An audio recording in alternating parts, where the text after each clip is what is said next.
इस वक्त की बड़ी खबर सीधे अमरनाथ यात्रा से रिलेटेड आ रही है। अनंतनाग में अमरनाथ यात्रा पर आतंकी हमला हुआ है। जहां आतंकी हमला अमरनाथ यात्रा पर किया गया है और इस हमले में 7 लोगों के मारे जाने की खबर सामने आ रही है। कुछ बाइक सवार बदमाशों ने, आतंकियों ने यह हमला किया है और अमरनाथ यात्रा पर यह हमला किया गया है। बाइक सवार बदमाशों ने हमला किया है। इसी खबर पर पूरी ताज़ा जानकारी के लिए अपने सहयोगी से हम संपर्क करते हैं। मयूर इस खबर पर बने हुए हैं। मयूर, क्या पूरी खबर क्या है?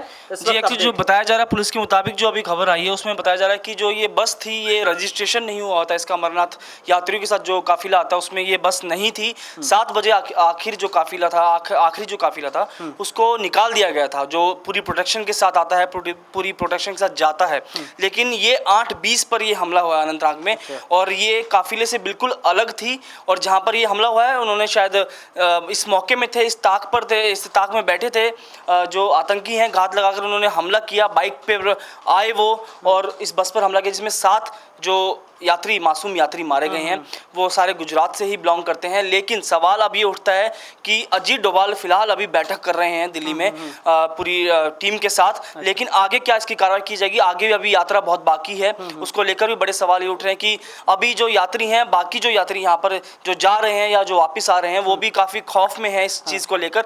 लेकिन इस बस का रजिस्ट्रेशन नहीं था। मेन सवाल ये भी मुद्दा उठता है कि इसका रजिस्ट्रेशन नहीं था और जब वो बस आ रही थी तो उसके आगे पीछे कोई सुरक्षा नहीं थी, जिसके फ़ायदा उठाकर जिसका उन्होंने आतंकियों ने ये हमला किया। ये माना जा रहा है कि बस का रजिस्ट्रेशन नहीं था और ये अपने काफिले से अलग हो गई थी, ये भी है। जी बिल्कुल, ये खबर। और ये हर साल लगभग ऐसा होता है कि सुरक्षा कितनी भी बढ़ा दी जाए लेकिन कहीं ना कहीं चूक हमसे भी होती है, जहाँ पर ये रजिस्ट्रेशन खुद नहीं करवाते हैं, कुछ पैसे बचाने के चक्कर में या कुछ भी बताइए कहा जा सकता है और ये आगे पीछे चीजें निकलती हैं। विवेक त्रिपाठी भी इस खबर पर सीधे तौर पर बने हुए हैं। विवेक, क्या आपके पास इस पर अपडेट है? देखिए अब्दुल, जैसा कि अभी तक जो मतलब अपडेट आ रहे हैं वो ये आ रहे हैं कि कुछ चैनल ने चलाया 6 लोग मरे हैं, लेकिन अभी जो पुष्टि हुई है वहाँ जो हमारे सूत्रों से बात हुई है उसमें 8 लोगों के मरने की पुष्टि की गई है, साथ ही 14 लोग घायल हुए हैं। बड़ी बात यह है कि अभी कुछ दिनों पहले ही एक वीडियो वायरल हुआ था, पाकिस्तान से सैयद सलाहुद्दीन ने ये वीडियो वायरल किया था और भारत को ये धमकी भी दिया था कि बाकायदा हम यहाँ पर आतंकी घटनाओं को अंजाम देंगे।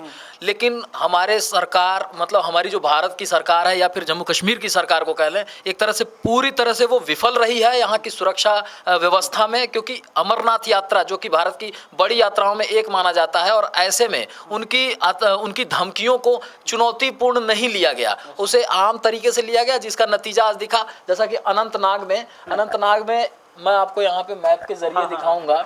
ये अनंतनाग से ये देखिए, ये अनंतनाग का खुला है, ये मेन ये टनल से जो रास्ता आकर के निकलता है वहाँ पे हमारे एक ट्रैफिक के इंस्पेक्टर हैं, उनसे भी मेरी बात हुई थी।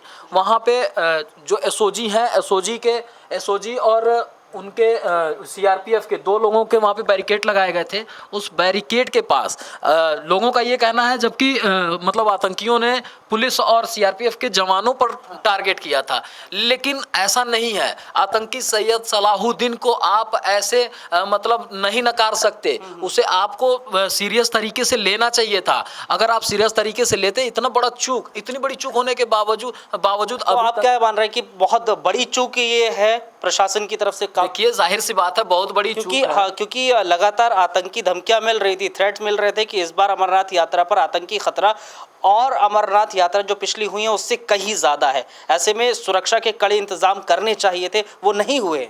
जी बिल्कुल, मैं वही तो समझाने की कोशिश कर रहा हूँ कि 2 ऑप्शन है। देखिए, एक ऑप्शन में मतलब बांटने के, ध्यान बटाने की कोशिश किया उधर से पाकिस्तान ने। एलओसी पर लगातार 3 दिनों से फायरिंग कर रहा था, यानी कि कहीं ना कहीं कोई ना कोई प्लानिंग की गई थी। पाकिस्तान में वहां सैयद सलाहुद्दीन बैठ करके पूरे नेटवर्क को अंजाम दे रहा था, उसने पूरी तरह से ये तैयारी की थी। लेकिन हमारे भारत की सरकार, जम्मू कश्मीर की सरकार, हमारा प्रशासन इस नेटवर्क को समझ नहीं पाया और सारे के सारे ध्यान जो थे नेताओं के और मतलब एडमिनिस्ट्रेशन पावर्स के, वो बॉर्डर पे जाके टिक गए और अमरनाथ यात्रा में इतनी बड़ी चूक हो गई। अगर वो बस निकली थी जिसके बारे में बताया जा रहा है कि ये बस रजिस्टर्ड नहीं थी, लेकिन अगर ये रजिस्टर्ड नहीं थी तो यानी कि जो काफिले में जाएगी सिर्फ वही सुरक्षित है। काफिले से बाहर निकलने वाली गाड़ियां अगर वो जाती हैं, कोई अपनी प्राइवेट टैक्सी लेके जाता है, वो यात्रा पे जा रहा है, यात्रा मार्ग पे रजिस्ट्रेशन करा चुका है, लेकिन वो गाड़ी में जत्था के साथ नहीं जाता, तो क्या वो सुरक्षित नहीं है? ये बड़ा सवाल है। इस पर महबूबा मुफ्ती सहित और भी तमाम आला अफसरों और मंत्रियों को सबको ध्यान देना होगा। जी अब्दुल, चलिए ठीक है, मतलब ध्यान देना होगा। बहुत बहुत शुक्रिया। अपडेट इस पर हम लोग कर रहे हैं और इस पर लगातार हम बने हुए हैं। जो भी अपडेट आएगी उससे आपको रूबरू कराएंगे। लेकिन इस वक्त की बड़ी खबर यही है कि अमरनाथ यात्रा पर आतंकी हमला हुआ है और इस हमले में 7 लोगों के मारे जाने की खबर भी सामने आ रही है। हालांकि ये बताया जा रहा है कि जो बस है वो रजिस्टर्ड नहीं थी, अपने काफिले से अलग थी। लेकिन अहम यह है कि इस वक्त NSA की बैठक भी चल रही है इस पूरे मसले पर और हम आपके साथ बने हुए हैं। इस खबर पर अपडेट आपको देते रहेंगे।